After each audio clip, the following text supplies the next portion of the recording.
Muy buenos días, queridos hermanos. En esta oportunidad avanzamos en el estudio del libro de los Salmos. En el Salmo anterior, el 89, terminábamos el tercer libro, tal como está conformado el libro completo de los Salmos en sus 150 capítulos. A su vez está dividido en 5 libros. El libro número 4 comienza aquí precisamente en el Salmo que vamos a considerar, el Salmo número 90. Un salmo que tiene una característica. Es el único salmo que encontramos en este libro cuya autoría pertenece nada más y nada menos que a Moisés. ¿Por qué decimos nada más y nada menos? Porque, veníamos acostumbrados a encontrar y a repasar, estudiar muchos salmos escritos por David, muchos salmos, escritos por diferentes autores, y salta a la vista precisamente este salmo, el único registrado escrito por Moisés. En principio se considera a sí mismo como una oración, y una oración que recién comienza a tener su desarrollo a partir del versículo 12 en adelante. Pero antes de continuar con el estudio de este salmo, el salmo número 90, les pido que nos detengamos donde estamos, oramos, leemos el salmo y continuamos con la consideración del mismo.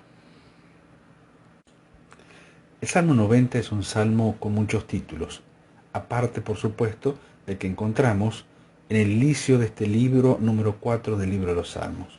En nuestras Biblias, en la versión Reina Valera, leemos lo siguiente: Salmo 90, la eternidad de Dios y la transitoriedad del hombre, oración de Moisés, varón de Dios. Otros títulos que podemos encontrar es Requiem para una generación desobediente o Lamento para una generación desobediente. Otro título puede ser Pecadores pasajeros en manos de un Dios eterno, y así encontraremos en distintos estudios, distintos devocionales, en distintos comentarios, títulos que hacen precisamente a este salmo.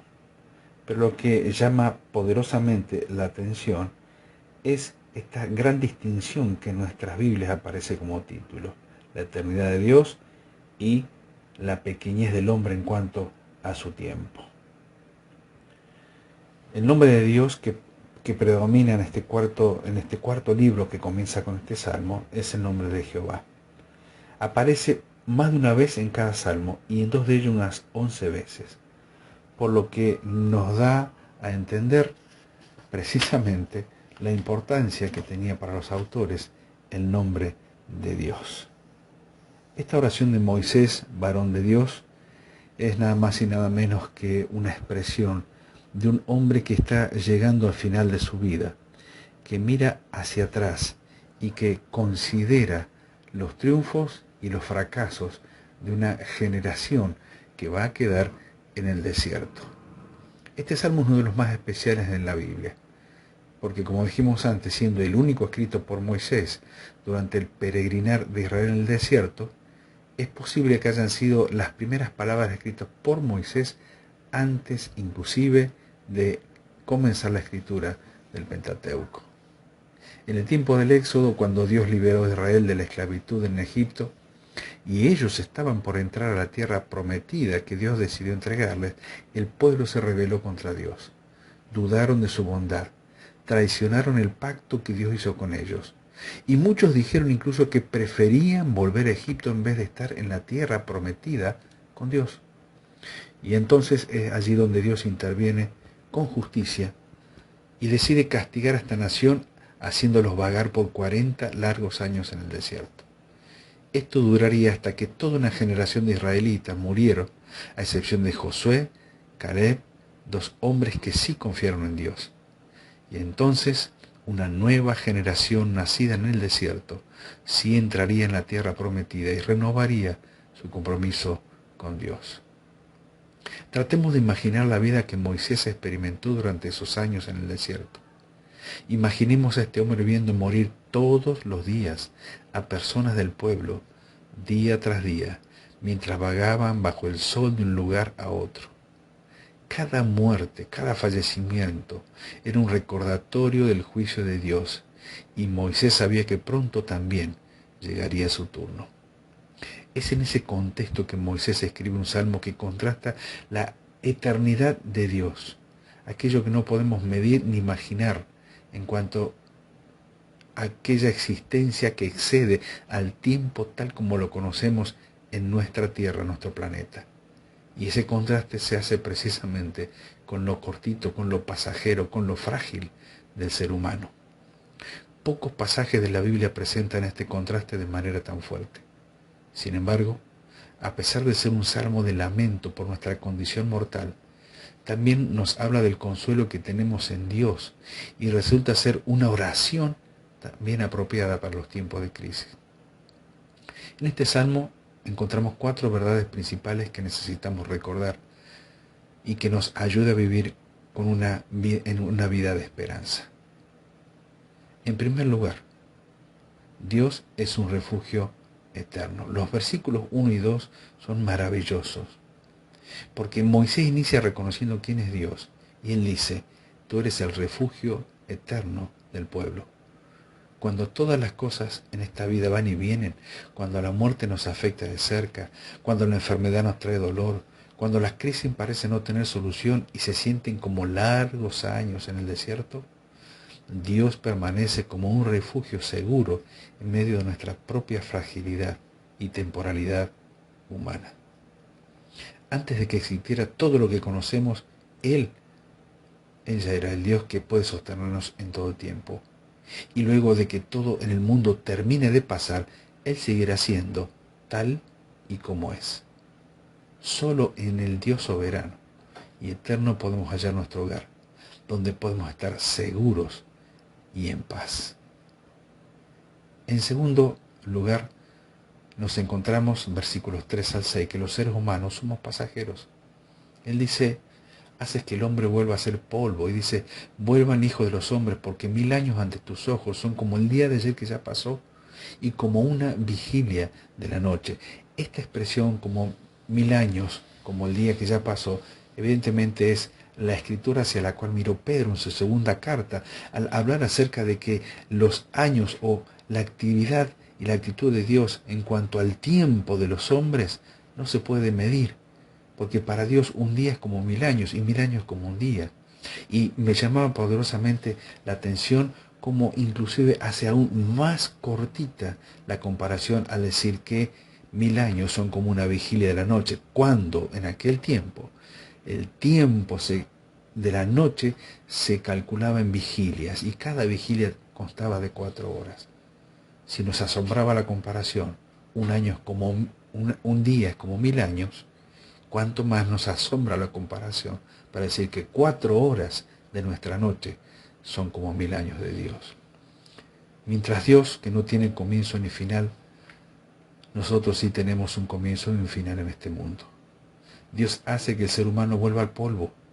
Y esto nos recuerda las palabras del juicio luego de la caída: con el sudor de tu rostro comerás el pan hasta que vuelvas a la tierra, porque de ella fuiste tomado, pues polvo eres y al polvo volverás.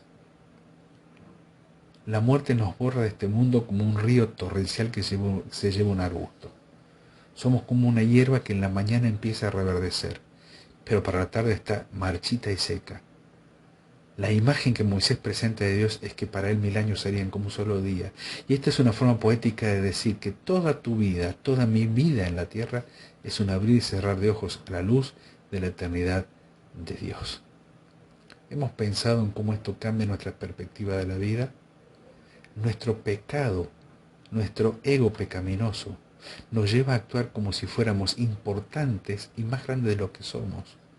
Pero en realidad no somos los protagonistas del universo, solo somos los actores secundarios. Somos tan pasajeros en este mundo como la hierba que se marchita. Ahora, ¿por qué somos pasajeros en este mundo? Bueno, resulta que todos cargamos en nuestra existencia una enfermedad más mortal que cualquiera, y es precisamente el pecado. Y Dios tuvo que actuar para eso. Esto nos conduce a la siguiente verdad. y es que todos nosotros estamos bajo ira. Versículo 7 al 11. Nuestra vida en esta tierra es corta porque estamos bajo la ira divina por nuestro orgullo y apartamiento de Dios. La paga del pecado es la muerte, dice Romanos 6:23. Y por eso no se puede tratar el pecado a la ligera. Por eso, cuando estamos frente a cualquier tipo de tentación o posibilidad de fallarle a Dios, no pensemos que esto es algo liviano. La muerte es la consecuencia de darle a otras cosas el primer lugar que solo merece Dios. Fuimos hechos para no morir, pero ahora la muerte es una realidad en esta tierra. Aunque Moisés llegó a vivir 120 años, entendemos que él también estaba afectado por el mismo mal que cualquier persona en esta tierra. Y aunque lo de él fue prácticamente un caso excepcional, como el de su hermano Aarón, como el de su hermana María, que murieron longevos también, pero Moisés contempla la expectativa mínima del ser humano y dice que están solo 70 años. Pensemos en lo breve que es eso. 70 años son 3.570 semanas y es algo que pasa volando.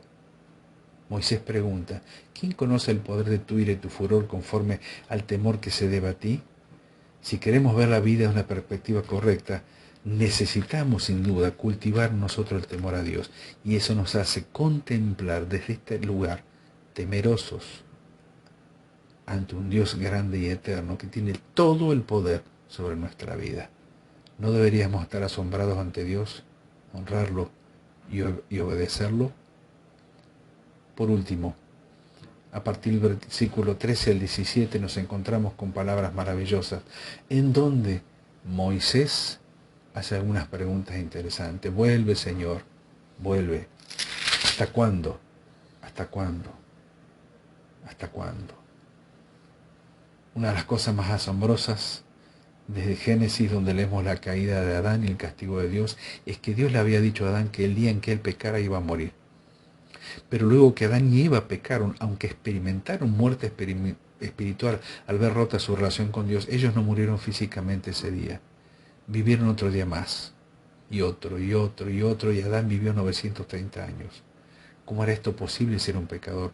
Porque Dios es misericordioso. Cada día de nuestra vida es una oportunidad para volver a Dios. Cada día de nuestra vida es una oportunidad para creer en Dios, y cada día de nuestra vida es una oportunidad para pedir perdón a Dios. La respuesta de Dios ante esta necesidad de gracia, perdón y misericordia se dio nada más y nada menos que en la cruz.